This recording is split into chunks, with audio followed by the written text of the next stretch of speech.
99% of people are not willing to do what it takes to make their dreams come true. The Marines have a saying, everybody wants to go to heaven, but nobody wants to die.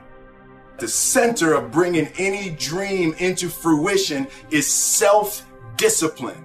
You know, something as simple as food and eating is not about your body as much as it is about your mind. It's getting command of your mind to be able to choose actions that are in your own best interest.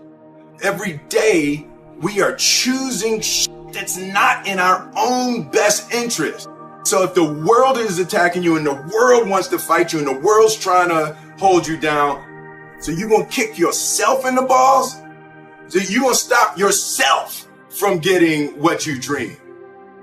And I think the word discipline has kind of gotten a bad name. We think about it in terms of punishment. I'm not talking about discipline in that way. I'm talking about discipline in the sense that you forego immediate pleasure for the exchange of long-term self-respect. I believe that self-discipline is the definition of self-love. That when you say that you love yourself, that means that you have behavior towards yourself that is loving. Self-discipline is the center of all material success. You cannot win the war against the world if you can't win the war against your own mind.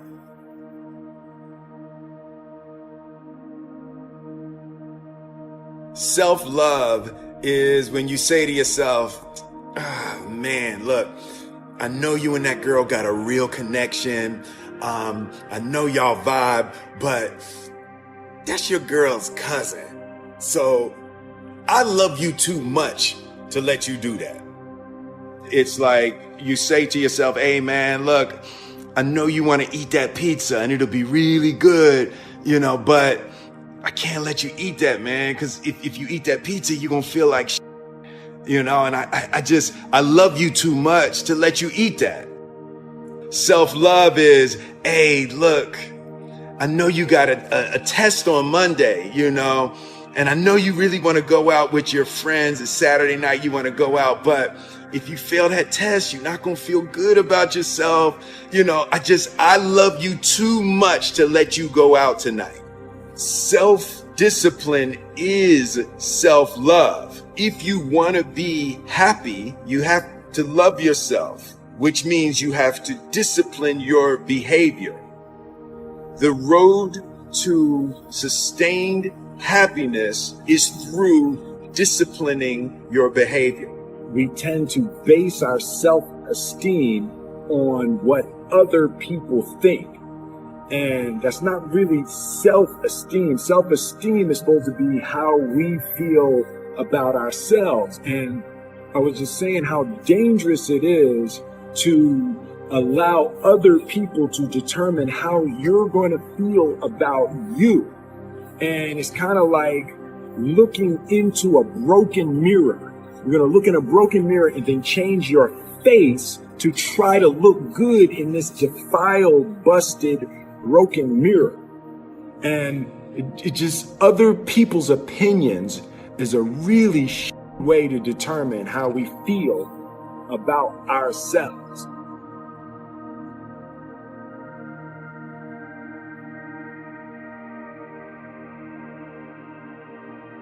It don't matter whose fault it is that something is broken if it's your responsibility to fix it. For example, it's not somebody's fault if their father was an abusive alcoholic, but it's for damn sure their responsibility to figure out how they're going to deal with those traumas and try to make a life out of it. It's not your fault if your partner cheated and ruined your marriage, but it is for damn sure your responsibility to figure out how to take that pain and how to overcome that and build a happy life for yourself.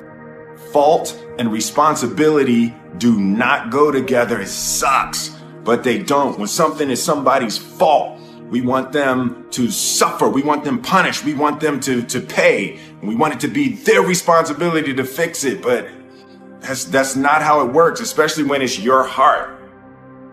Your heart, your life, your happiness is your responsibility and your responsibility alone. As long as we're pointing the finger and stuck in whose fault something is, we're jammed and trapped into victim mode. When you're in victim mode, you are stuck in suffering. The road to power is in taking responsibility. Your heart, your life, your happiness is your responsibility and your responsibility alone. You can make a person smile, you can make a person feel good, you can make a person laugh, but whether or not a person is happy is deeply and totally and utterly out of your control. The prerequisite for spending time with any person is that they nourish and inspire you. They feed your flame. Look at your last 5 text messages. Are those people feeding your flames or dousing your fire?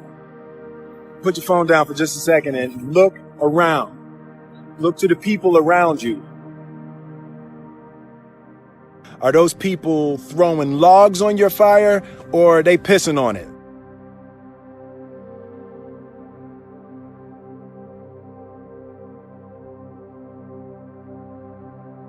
I want my life, I want my work, my family, I want it to mean something. And it's like, if you are not making someone else's life better, then you're wasting your time.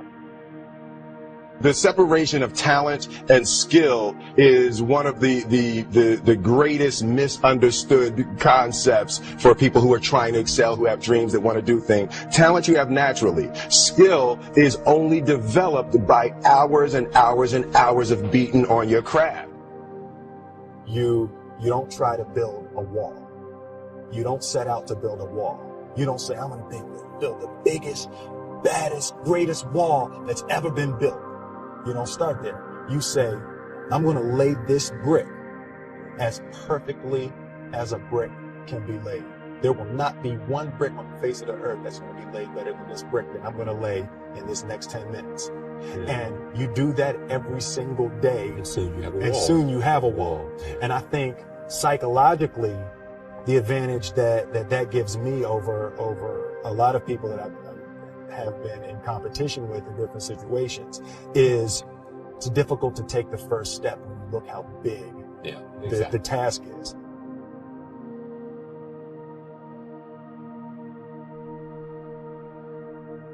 The definition of who I am is very clear to me, and it also redefines who I want to be, in that I know for a fact that I'm stronger than I thought I was.